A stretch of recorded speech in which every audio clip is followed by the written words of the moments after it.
ada beberapa laki-laki yang cenderung tidak bisa menginginkan seks lagi karena trauma misalnya melihat proses kelahiran.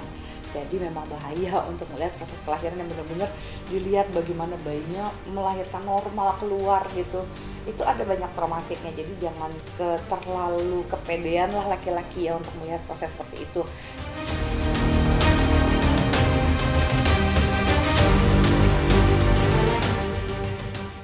Lalu yang kedua itu adalah komitmen.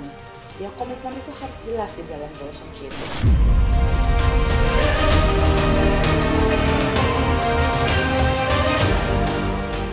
Ya, jadi istri itu tidak hanya butuh nafkah lahir, tapi istri itu juga butuh nafkah batin. Kalau nafkah lahir istri nggak dapat, istri bisa cari di luar ya. Dihalalkan oleh Allah untuk bekerja, mencari uang untuk menafkahi dirinya secara lahir, untuk makan, beli pakaian. Tapi nafkah batin itu kan nggak bisa didapatkan selain kepada suami.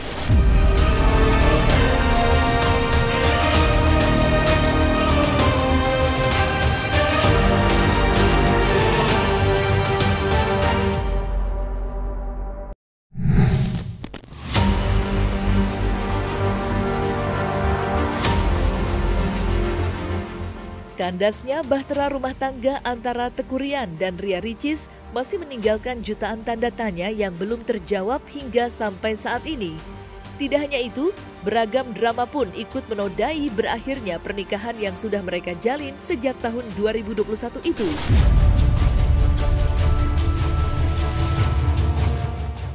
Seperti diketahui, sebelum gugatan cerai resmi dilayangkan Ricis, ia sudah terlebih dulu meninggalkan berbagai kode bahwa pernikahannya tengah berada di ujung tanduk. Mulai dari pengakuan Ricis yang mengaku mengalami tekanan batin hingga menyindir hak dan kewajiban sebagai seorang suami.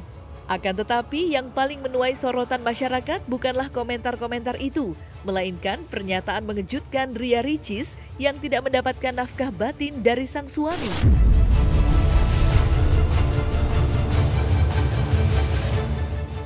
Mirisnya lagi, tak berselang lama ibu satu anak itu juga membeberkan bahwa dirinya merasa dihiraukan sejak melahirkan. Lantas seperti apa komentar pakar seksologi tentang komentar Ricis yang merasa dihiraukan oleh sang suami pasca melahirkan? Dan bagaimana pula penjelasannya mengenai nafkah batin yang diduga menjadi akar permasalahan dari retaknya pernikahan Ria Ricis dan Teuku Ryan?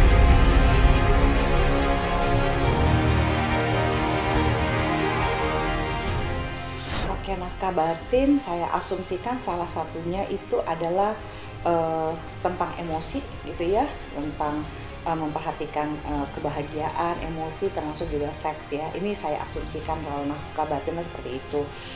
Jadi kalau saya kembali pada teorinya Steinberg ya. Steinberg itu memiliki teori trilogy of love. Dia mengatakan bahwa sebuah relationship itu akan menjadi komplit atau lengkap ya, karena tidak ada relationship yang sempurna. Jadi menurut Steinberg itu ada 3 pilar ya, ada 3 begini yang bisa membuat sebuah relationship itu menjadi kokoh atau kuat. Dia harus memiliki intimacy, keintiman itu bukan seks ya. Keintiman itu adalah bagaimana si individu memastikan dirinya disayang dan bagaimana si individu memastikan pasangannya itu merasa dikasihi atau disayangi oleh dia. Misalnya salah satunya pakai love language atau bahasa cinta. Lalu yang kedua itu adalah komitmen. Ya komitmen itu harus jelas di dalam relationship. Lalu yang ketiga yang cukup penting itu adalah passion atau gairah seksual, passionate gitu. Jadi di dalam relationship itu memang penting adanya intimacy atau kasih sayang, komitmen yang jelas dan juga seks gitu ya. Kalau salah satunya tidak ada di dalam relationship akan sangat timpang. Nah, nafkah batin masuk di mana? Nafkah batin itu masuk dalam intimacy dan masuk di dalam passion. Jadi ini kalau tidak ada nafkah batin ini, tiga-tiganya ini ya timpang sekali. Saya nggak tahu nafkah batin yang mana yang dimiliki oleh siapapun gitu ya. Tapi intinya kalau orangnya setia tapi seksnya kurang dan ngerasa nggak disayang, ya nggak ini juga ya. Sedih juga ya relationship itu. Kalau nggak merasa disayang meskipun setia dan seksnya juga enak banget gitu, itu juga nggak mau. Ada beberapa orang yang merasa kayak cuma dipakai aja sebagai pelampiasan seks itu oleh pasangannya. Nah kalau misalnya sexless marriage ya, nggak ada marriage atau relationship itu pernikahan itu tidak pernikahannya tidak ada seks sama sekali, tapi setia dan disayang, mau nggak? Ya mau. Jadi ketiga hal ini ya, nafkah batin ini yang menurut asumsi saya gitu, itu sebaiknya dimiliki, seperti juga sesuai dengan teorinya Sternberg. Ketimpangan dari tidak adanya salah satu ini ya, baik seks ya, baik rasa cinta, kasih sayang, atau mungkin komitmen gitu, itu akan mempengaruhi kesehatan mental dari si individunya sendiri. Hikmah yang bisa diambil di sini adalah bahwa ini banyak hikmah ya. Pernikahan rumah tangga itu ujiannya banyak ya. Jadi istri itu tidak hanya butuh nafkah lahir, tapi istri itu juga butuh nafkah batin. Kalau nafkah lahir istri nggak dapat, istri bisa cari di luar ya. Dihalalkan oleh Allah untuk bekerja, mencari uang untuk menafkahi dirinya secara lahir, untuk makan, beli pakaian. Tapi nafkah batin itu kan nggak bisa didapatkan selain kepada suami gitu. Jadi kalau buat suami-suami di luar sana, jangan sampai tidak memberikan nafkah batin kepada istri. Ujung-ujungnya pasti nanti istri akan tersiksa ya, akan terluka batinnya, dan akhirnya dia akan mengajukan khulu atau mengajukan perceraian. Ada beberapa laki-laki yang cenderung tidak bisa menginginkan seks lagi karena trauma, misalnya melihat proses kelahiran. Jadi memang bahaya untuk melihat proses kelahiran yang benar-benar dilihat bagaimana bayinya melahirkan normal keluar gitu. Itu ada banyak traumatiknya, jadi jangan terlalu kepedean lah laki-laki ya untuk melihat proses seperti itu. Saya justru lebih mengusulkan kalau laki-laki mau ada di ruang persalinan, lihatlah wajah istrinya gitu, bantuin dia untuk proses melahirkan, dibandingkan melihat langsung ketika si bayinya keluar itu cenderung menimbulkan trauma. Nah, waktu sebenarnya kalau titik yang paling dibilang paling ekstrim sih waktu jadi ibu pertama kali ya, karena kan memang itu pengalaman pertama, ditambah lagi memang butuh sosok banget suami, belum gimana ya, aku tuh butuh sosok suami, belum butuh papa dari anak gitu. Jadi emang butuh banget bonding makin dekat. Sementara kan dulu awal mungkin suami lebih ke anak gitu-gitu sih. Jadi ternyata dengan sekarang berjalannya waktu kita bisa bonding lagi bertiga gitu-gitu. Perempuan mana sih yang nggak berubah fisiknya setelah melahirkan gitu ya. Dan kalau itu betul, saya tahu laki-laki tidak buta gitu ya. Dan apakah itu bisa menurunkan kegairahan sexual attractiveness atau physical attractiveness gitu ya dari si laki-laki? Iya bisa aja. Nah inilah di saatnya sebenarnya kita juga membutuhkan konseling gitu ya. Jadi sebagai seorang seksolog klinis gitu, saya banyak sekali juga mendengarkan keluh kesah seperti ini, gimana ya gitu, saya melihat perubahan dari istri saya dan apa segala macam. Memang kelihatannya kok gitu banget sih, kan istri juga emang mau badannya jadi berubah, tapi ini kan juga bayinya untuk kita dan segala macam. Tapi diakui dulu lah masalah-masalah ini makanya perlu untuk berkonsultasi gitu. Ini nggak mungkin lah gitu kalau misalnya mau berharap istrinya ketika melahirkan kayak model-model yang ada di majalah, di film, yang dia bisa langsung berubah lagi jadi bagus gitu. Semuanya butuh proses ya. Tapi gini, jangankan laki-laki deh yang melihat, perempuannya sendiri yang misalnya tadinya nih dia sangat-sangat bergairah secara seksual ya. Terus sebelum itu dia oke banget, dia selalu juga minta, bukan hanya nunggu misalnya si lakinya minta, dianya juga minta gitu. Jadi ini misalnya equal nih dari awal nih, gairah seksualnya sama-sama oke nih, kompatibel banget. Begitu punya anak masih berubah gitu. Nah nggak banyak pasangan ya, makanya perlunya premarital counseling tuh sebenarnya salah satunya adalah mempersiapkan setiap perubahan dalam rentang hidup dari si pasangan ini. Jadi mungkin kalau dugaan saya, ini pasangan yang termasuk tidak siap nih terhadap perubahan-perubahan ini, sehingga melihatnya hanya fisik aja, tapi ada banyak hal penting kan dalam relationship yang juga bisa dilihat gitu. Nah sayangnya mungkin tidak minta bantuan lebih cepat.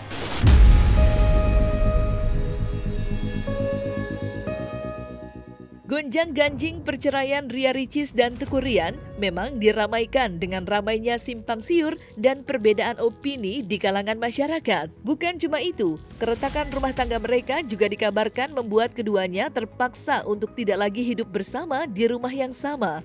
Ya, karena dalam berbagai kesempatan, pasangan yang sejatinya gemar untuk memamerkan keromantisan mereka seketika menjadi jarang tampil bersama. Mirisnya, Ria Ricis juga sempat absen menghadiri acara wisuda sang suami pada bulan November 2023 silam. Ketika pisah rumah itu sebenarnya tujuannya apa sih gitu? Ada orang yang ini konteksnya pernikahan, mungkinnya ketika mau pernikahan tuh mau pisah rumah, mungkin mau cooling down dulu, tenangin diri dulu sehingga bisa berdiskusi. Tapi jangan lupa ketika pisah rumah ada beberapa peraturan yang juga ini harus disepakati dulu sebenarnya sebelum itu. Jadi jangan dalam keadaan marah, pengen diem-dieman terus langsung udah kita pisah rumah aja. Itu bisa memperburuk kan? Apakah dengan pisah rumah bisa membuat mereka makin disayang? Pisah rumah apakah memperkuat komitmen? Pisah rumah apakah bisa membuat gairah seks jadi muncul? Enggak kan? Karena masalahnya itu apa? Masalahnya pisah rumah itu adalah cooling down untuk menenangkan diri, mengumpulkan tenaga dan energi, mungkin udah terlalu burn out, udah terlalu kelelahan secara emosi sehingga udah nggak bisa berdiskusi lagi untuk berdiskusi dengan sehat. Nah, pisah rumah itu sebenarnya untuk ketika ketemu lagi berpikir gimana caranya untuk bisa mendiskusikan problem ini yang membuat mereka berantem terus nih, apa nih gitu. Tapi kalau itu tidak disepakati dengan jelas, nanti pas pisah rumah cari yang lain gimana? Atau bahkan pisah rumah ternyata bukan untuk cooling down, untuk ketemu lagi buat ngobrolin problem, tapi untuk persiapan sama-sama mau bercerai. Oh, ternyata pas pisah rumah lebih bisa berpikir bahwa saya nggak mau lagi sama dia, saya terlalu stres, saya terlalu trauma, saya terlalu nggak kuat. Ya nggak apa-apa juga gitu ya, tapi kesepakatannya itu tetap harus didiskusikan sama-sama. Saya mesti pisah rumah dulu dari kamu karena terlalu trauma misalnya, tapi juga bisa jadi pisah rumah karena terlalu kelelahan secara emosi gitu ya, sampai benar-benar nggak bisa ketemu lagi dan nggak bisa membahas masalah dengan lebih komprehensif kayak gitu. Hari ini yang hadir alhamdulillah ada ibu mertua saya, Ibu Yunifa, ibunya Ricis, ada ayah dan nyonya dari Aceh, ada Moana juga, dan serta keluarga lainnya. Insya Allah setelah ini kita berkumpul dan bersama. Video call mungkin setelah ini ya, karena kan Bu Ricis lagi syuting dan ya karena kontrak jadi nggak bisa izin sembarangan, dan syutingnya juga jauh di Jogja, jadi ya kita via telepon. Sedih nggak sedih, yang pasti sedih lah pasti, karena istri saya saat ini nggak ada karena kerja gitu, jadi saya mohon doanya aja sama istri untuk kelancaran semuanya. Iya, papanya Moana, Rian juga lagi di Solo, dia lagi ikut pengajian gitu sama Ustadz, nanti dia juga mau kemana lagi untuk FTV lagi, jadi memang kita berdua lagi sama-sama berusaha dan struggling banget buat Moana, gitu aja sih.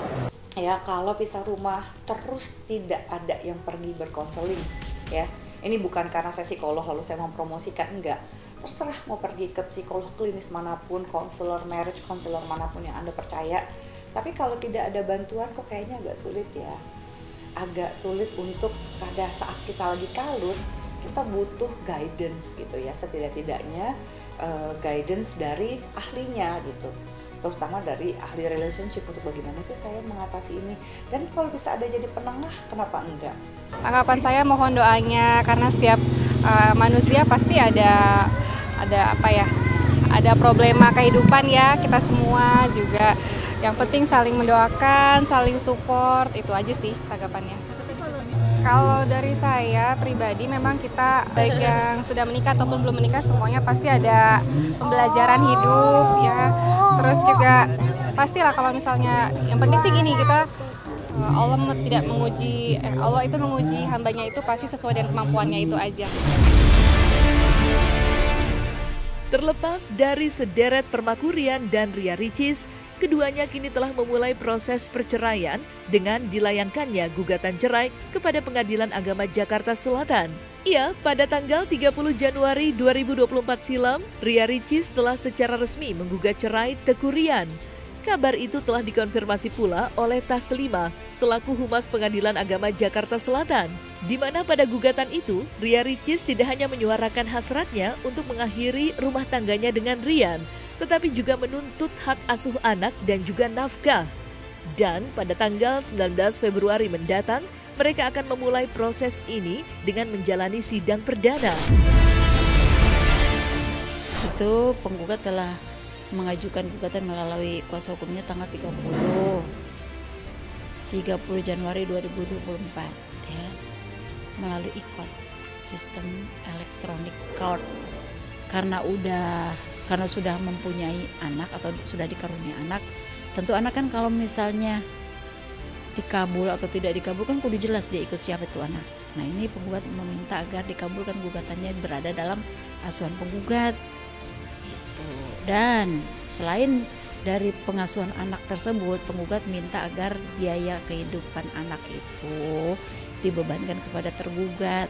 Gugatan diajukan oleh penggugat melalui kuasa hukumnya itu ada alasannya, ya antara lain itu nggak sejalan lah, nggak sama-sama gitu antara penggugat dengan tergugat dalam hal kehidupan rumah tangganya.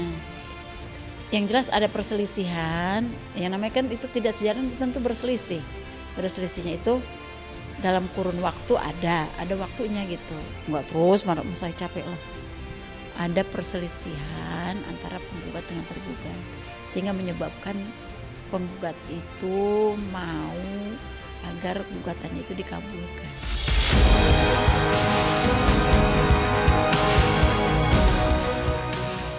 Nah, selesai sudah Cumi Lovers, saksikan terus Cumi Camp In-Depth, kabar lengkap, mendalam, dan akurat dari narasumber terpercaya. Dan jangan lupa untuk like, subscribe, dan juga share channel YouTube Cumi Cumi.